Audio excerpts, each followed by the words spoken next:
The first of several thousand at-risk Afghans are now arriving on American soil after the largest airlift in U.S. history. CBS News has learned a 9-month-old Afghan girl died shortly after a flight originating from Germany landed in Philadelphia on Thursday. The next phase entails a massive immigration screening process as the government prepares to resettle tens of thousands of Afghan refugees. Defense Secretary Lloyd Austin said the U.S. military will play a key role. Some of those brave Afghans will be coming to make new lives with their families in America. After careful screening and security vetting run by our interagency partners. We're temporarily sheltering some of these evacuees at military facilities here at home. And I'm proud of the way that our military communities have welcomed them. Some of these courageous Afghans fought alongside us.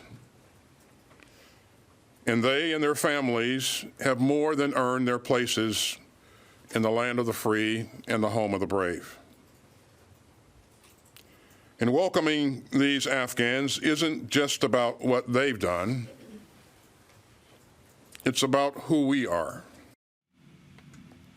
CBS News Homeland Security and Justice reporter Nicole Sganga joins me now with more. Hi there, Nicole. So what can you tell us about the legal status of people arriving in the U.S. and what's the process like for them once they get here? Yeah, Elaine, since mid-August, the United States has admitted 31,107 individuals evacuated from Afghanistan ahead of the U.S. withdrawal. And of those, 4,446, that's about 14%, are U.S. citizens. 2,785, that's about 9%, are U.S. lawful permanent residents. Now, nearly 24,000 are Afghans who have been evacuated from Kabul.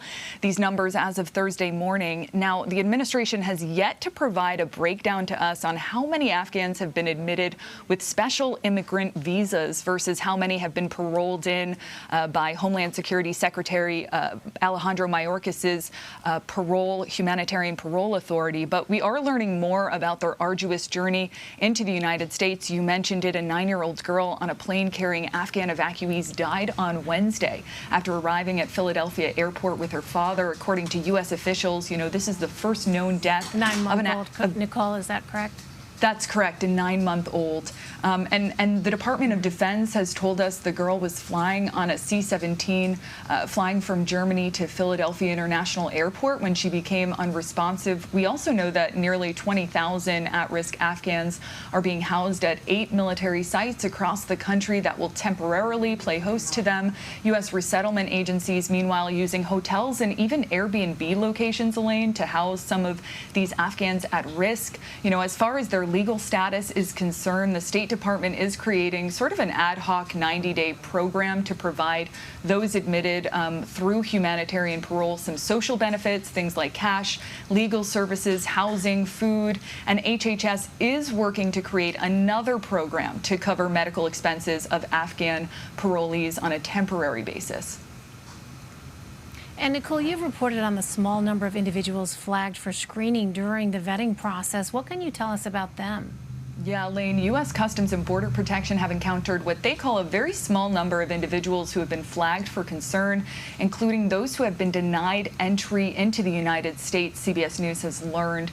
We also know that, in addition, U.S. Customs and Border Protection has the help of FBI. They have a small footprint at air bases operating across the world. CBP, ICE, TSA, and the U.S. Coast Guard are at so-called lily pads in Bahrain, Germany, Kuwait, Italy, Qatar, Spain, and the United Arab Emirates. We also know that there are a number of reasons individuals could appear on a U.S. watch list relating to their travel, their contacts, their name themselves, that they have a common last name. They could be flagged in the system and then cleared upon further investigation. But very little is known about how many individuals have been flagged and where they will be detained. Elaine, congressional aides telling us that DHS officials did not provide answers to their questions on the security vetting of Afghan evacuees.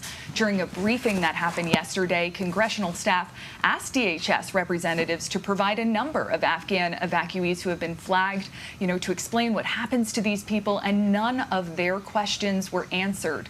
So hopefully we will learn more in the coming days, perhaps through a classified briefing. Secretary Mayorkas also slated to address the press tomorrow morning. But these are the details that we are currently awaiting answers on. And Nicole, U.S. officials have warned law enforcement about potential threats from racially motivated extremists. What is the basis of that warning?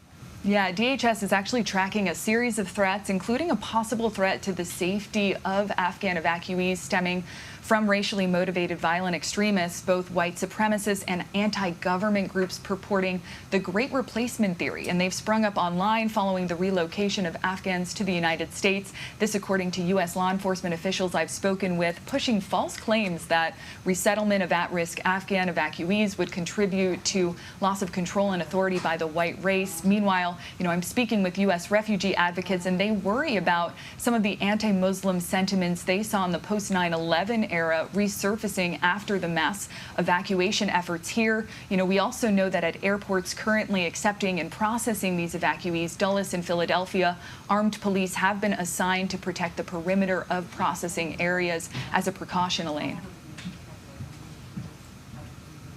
And Nicole, we only have about a minute left, but DHS announced Sunday that they'll be the lead agency in resettling Afghans evacuated out of Afghanistan. Is DHS equipped to do that? Yeah, DHS is really being tasked with juggling the federal government's assembly line of crises. Just today, officials warning U.S. companies to be on alert for ransomware attacks. Then there's a 21-year high of, migrant apprehensions at the U.S.-Mexico border, ongoing efforts to reunite unaccompanied migrant children with parents, domestic violent extremism. We've seen recovery efforts this week. Hurricane Ida. Today, FEMA announcing they've received 240,000, applications for federal assistance in Louisiana alone. Now, what I will say is that DHS is the third largest federal agency in the country. It is used to managing multiple things, going on at any given time. But this is going to be a huge challenge for them, Elaine, and certainly as they are stretched thin, U.S. officials I've been speaking with are concerned this could become a zero-sum game. All right, Nicole Sganga keeping track of it all. Nicole, thank you very much. Thank you.